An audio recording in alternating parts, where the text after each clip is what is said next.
I wanted to come on here and make this commentary because it's basically piggybacking off of the video I just did about Kamaya Street.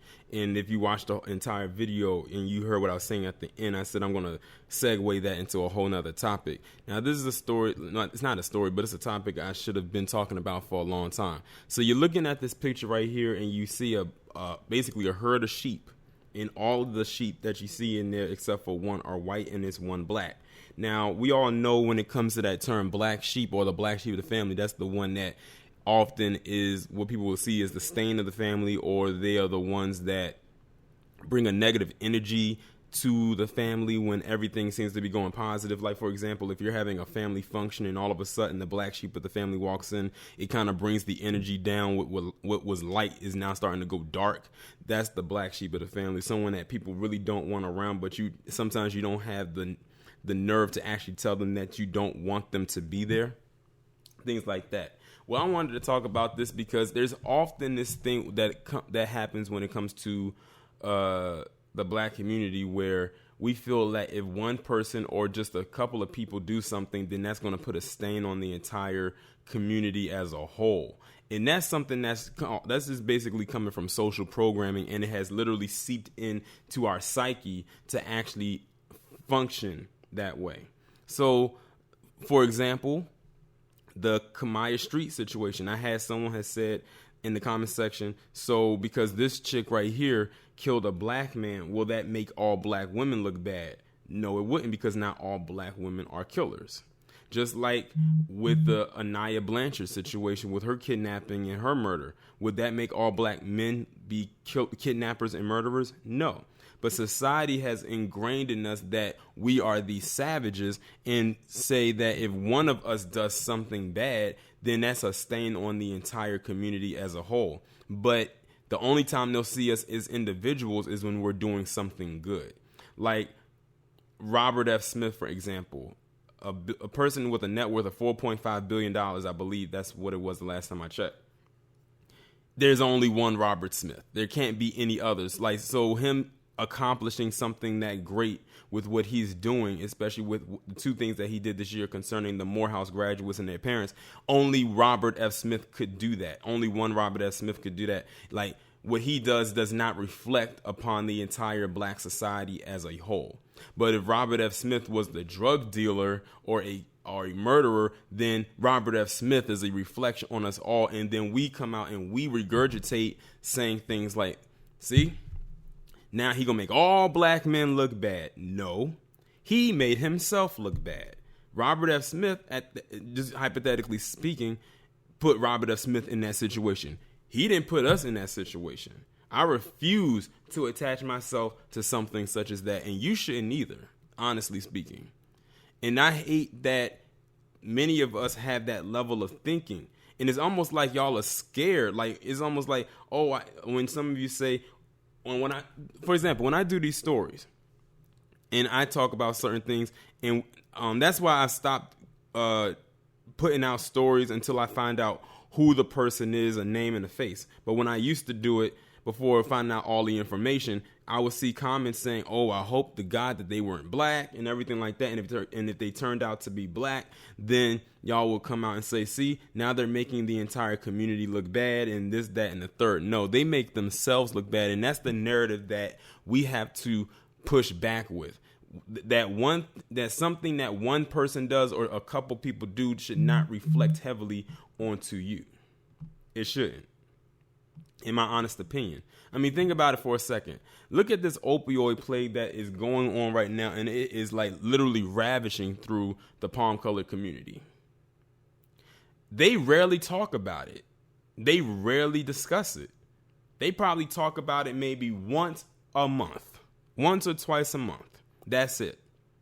But if they had the opportunity, they would talk about so-called black-on-black crime, 13%, 1390, 50, the usual, every day, all day, and make it seem like it's all of us. Think about it. Whenever they talk about Chicago, they always try to link it to black people every time, as if every black person in America lives in the city of Chicago, which would be impossible.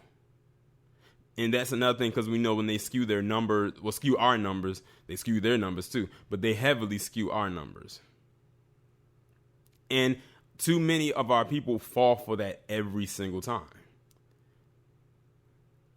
But back to the opioid plague, that's me just saying that when I say a vast majority of them are on it, I'm going based off of the data that is being presented and how it's really heavily affecting their community. I'm going off of that. Many of them pull stats that don't make sense, and mainly because they aren't even real stats.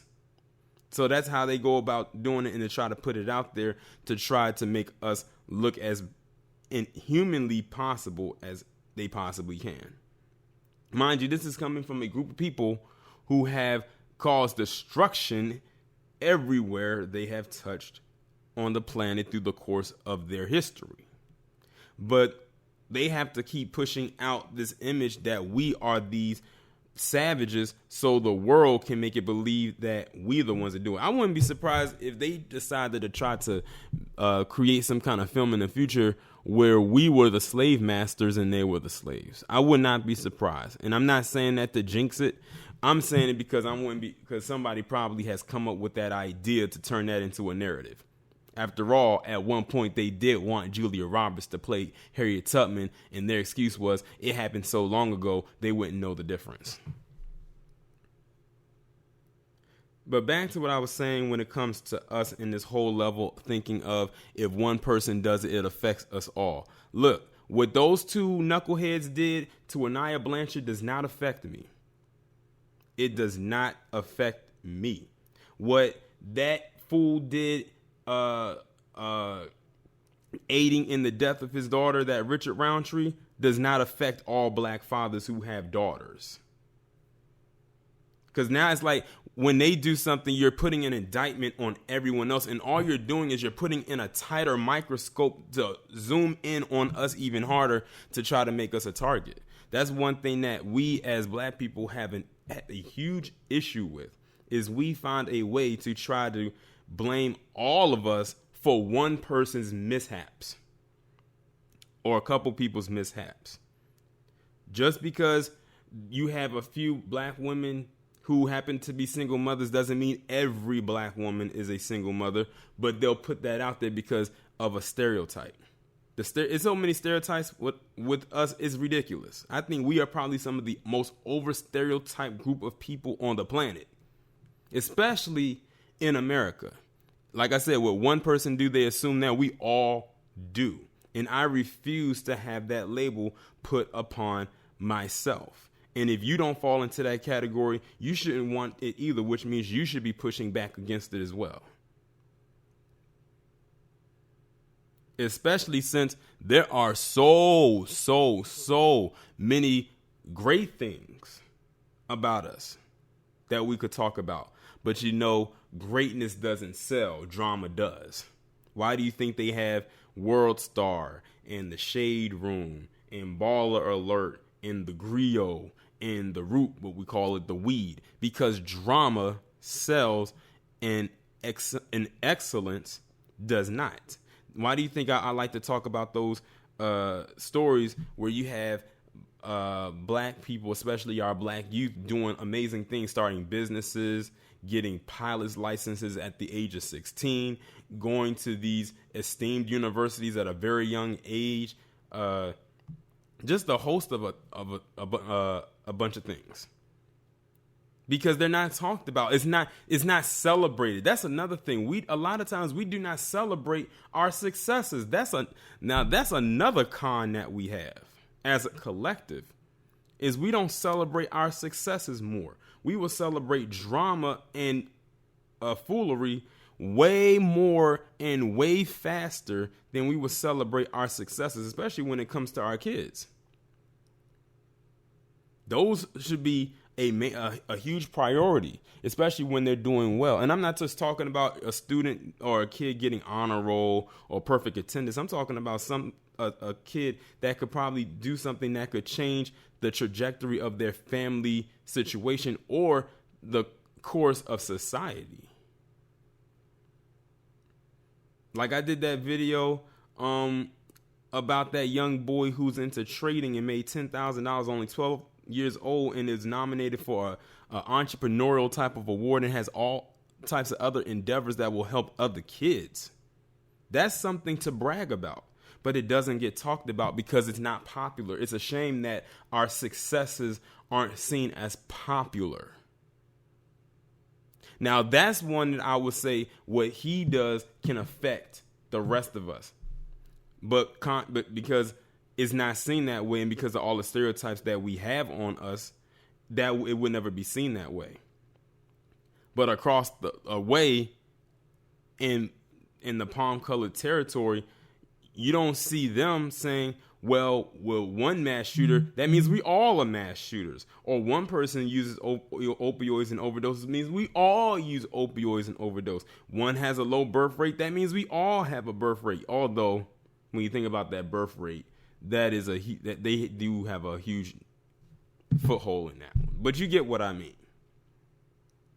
You don't hear them saying that what one person does in their community affects the entire community. But when it comes to us, we say, well, this black guy did this, that, and the third. That means all black men are going to do this too. Or this black woman did this, that, and the third. That means all black women are going to do this, that, and the third too. And y'all can't say that we don't do it. So to the people out there that peddle that, make your mission and stop it like as soon as possible.